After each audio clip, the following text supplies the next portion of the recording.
माँ, ये क्या कर रही हो आप? बेटा जैसा तू समझ रहा है ना वैसा बिल्कुल भी नहीं है। बस करो माँ, सब कुछ मेरी आंखों के सामने है, उसके बाद भी आप सफाई दे रही हो। यश तुम ऐसे माझी पर चिल्लाओ मत। असल में ना गलती मेरी थी। मैंने सोचा पहले तुम्हारे लिए खाना बना देती हूँ, उसके बाद माँ जी की मालिश कर दूंगी। पर मुझे नहीं पता था कि माँ जी को ये बात इतनी बुरी लग जाएगी और वो मुझे मारने पीटने लगेंगी। यश बेटा वो झूठ बोल रही है और जो कुछ भी अभी तूने देखा ना वो सब कुछ। देखिए माँ, ये सब देखने के बाद ना मेरा बिल्कुल भी मूड नहीं है कि मैं आपसे बहस करूं। आपके लिए बेहतर यही होगा कि आप शिवानी को थोड़ा समझो।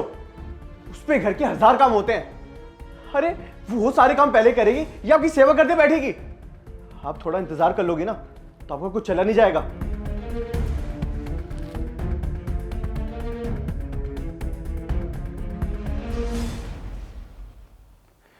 पता नहीं शिवानी, माँ ने आज ऐसा क्यों किया? उन्होंने आज से पहले तो ऐसा कभी नहीं करा था। मैं एक काम करूंगा, कल ऑफिस से आने के बाद उनसे प्यार से बात करूंगा। शायद वो किसी चीज से बहुत परेशान है। तुम टेंशन मत लो। माँ जी इसमें मेरी मम्मी पापा की क्या गलती थी जो आपने उन्हें फोन करके इतना उल्टा सीधा सुना दिया? मैं आपसे वादा करती हूँ माँ जी कि आगे से ना सबसे पहले आपका दिया हुआ काम करूँगी, उसके बाद ही घर का कोई काम करूँगी। और जैसा आपने बोला था माँ जी कि यश को इस सब के बारे में कुछ पता नहीं चलना चाहिए, तो बिल्कुल वैसा ही होगा। आपको मुझे जितना भी मारना पीटना हो आप मुझे पीट लेना, मैं यश को कुछ भी नहीं बताऊंगी। चलिए माँ जी, मैं आपके लिए खाना लगा देती हूँ।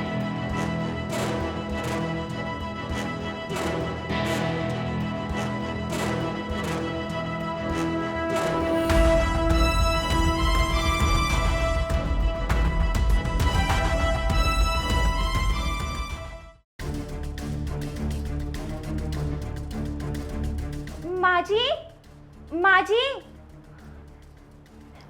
क्या हुआ बहू? माँ जी मेरी आँख में ना कुछ चला गया है, आप सब्जी चला देंगी जरा?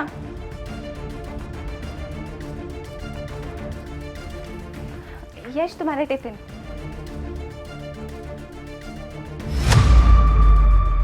ये जलने का निशान?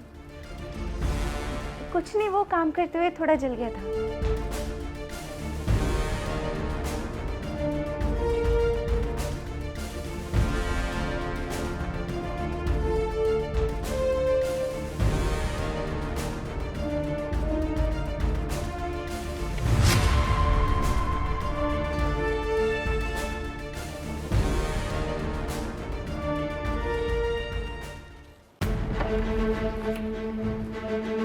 चलो अब अपने फाइनल प्लान को अंजाम देते हैं।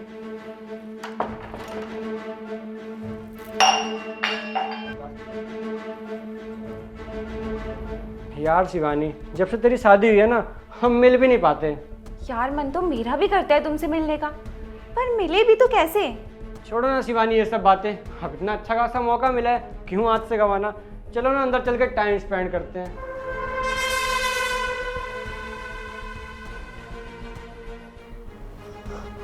लगता है ये बहू का आशिक है, इसको तो मैं बताती हूँ।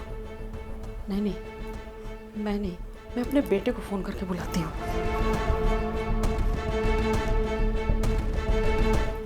हेलो यश।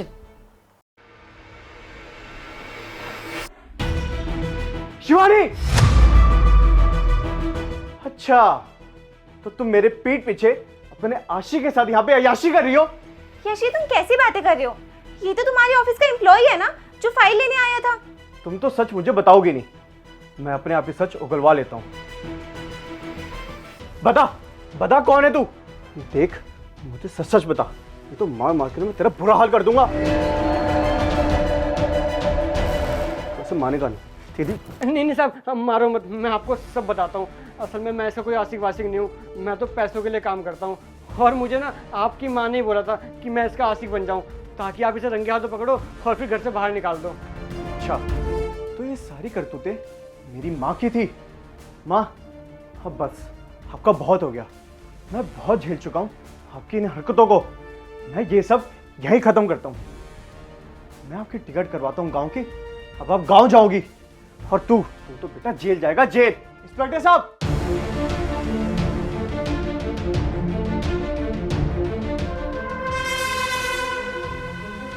यश, इतनी सी बात के लिए पुलिस बुलाने की क्या जरूरत थी?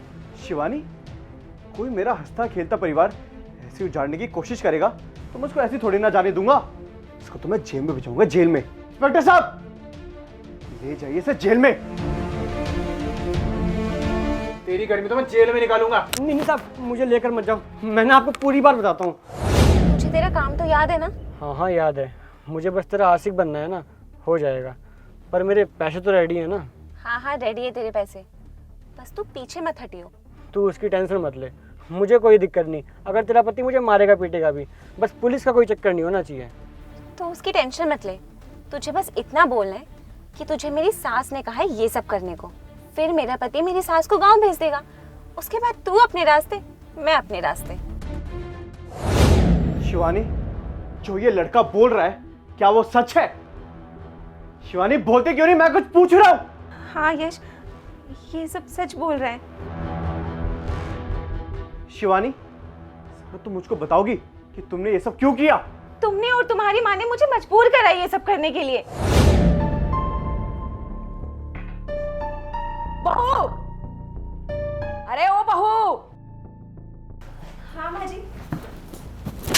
इतनी गरम चाय कौन देता है? मेरी जीभ जल गई। वो माँ जी, मैंने चाय अभी अभी बनाई थी ना, इसीलिए गर्म थी, आप फूंक कर पी लेते।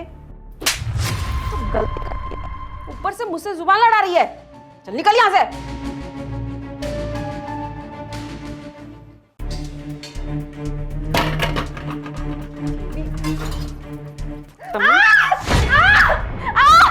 माँ जी चल रहे, छोड़ दीजिए। माँ जी चल रहे। पर शिवानी, इतनी सी बात के लिए मैं माँ को गांव थोड़ी भेज दूंगा। पर यश, देखो शिवानी, सीधी बात है, मैं अपनी माँ को अकेला नहीं छोड़ूंगा और ना ही मैं उन्हें गांव भेजूंगा, समझी तुम?